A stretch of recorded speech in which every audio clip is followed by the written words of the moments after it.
Hey there, I think you study guitar. I mean, you're at my channel, and that's what I do here, so it's probably pretty safe to assume that you spend time studying how to play the instrument. Now, if you're like me, you also want to write your own music and probably share it with other people, and maybe even enough of them will like it, and you can go to your gigs in one of these. So I'm going to ask you one really important question here. Why aren't you studying songwriting? I mean, take any song you love to play. You could tell me what chords or notes you're playing, but could you tell me the song structure? Kudos to you if you have that info in your memory, but most of us don't even give it a thought. The first handful of songs I learned, I couldn't have told you if it was, say, verse, chorus, bridge, or whatever arrangement it had. On top of that, there is no way I could have told you the relationship of the chord progressions from part to part, and why maybe a chorus really popped out and what grabbed my attention because of what its relation to the previous part was. So why is it that if we expect to get good at guitar, we spend time learning chords and scales and all that, but if we expect to get good at songwriting, we don't study anything about it at all? Most of us just dive right in and start writing, and for the most part, we end up influenced by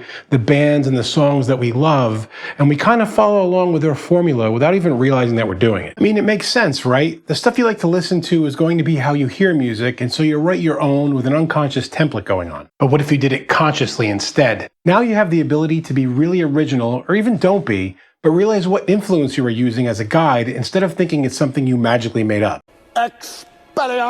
So here is my challenge to you.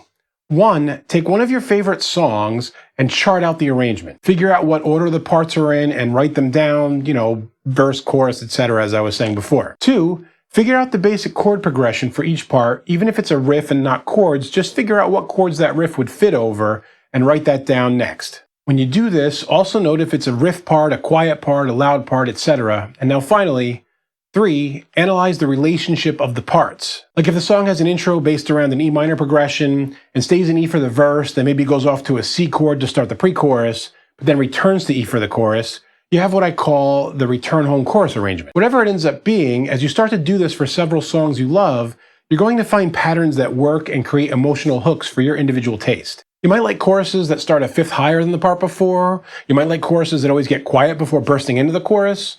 Maybe you like songs that always have a vocal a cappella bridge type thing. Whatever it is, you're going to start to have a catalog of arrangement and song structure ideas that you love and can either use as a roadmap or can actually purposefully avoid some aspects of so that you feel like you aren't copying. And if you want to see the power of this in action, take a look at this video I did where I created an entire song out of Back in Black by AC/DC that you would have no idea was actually based off of the entire template of it. That's it on this one. I hope it makes sense to you guys and it leads you down a path that helps you write better music. And of course, until next time, keep making that great music.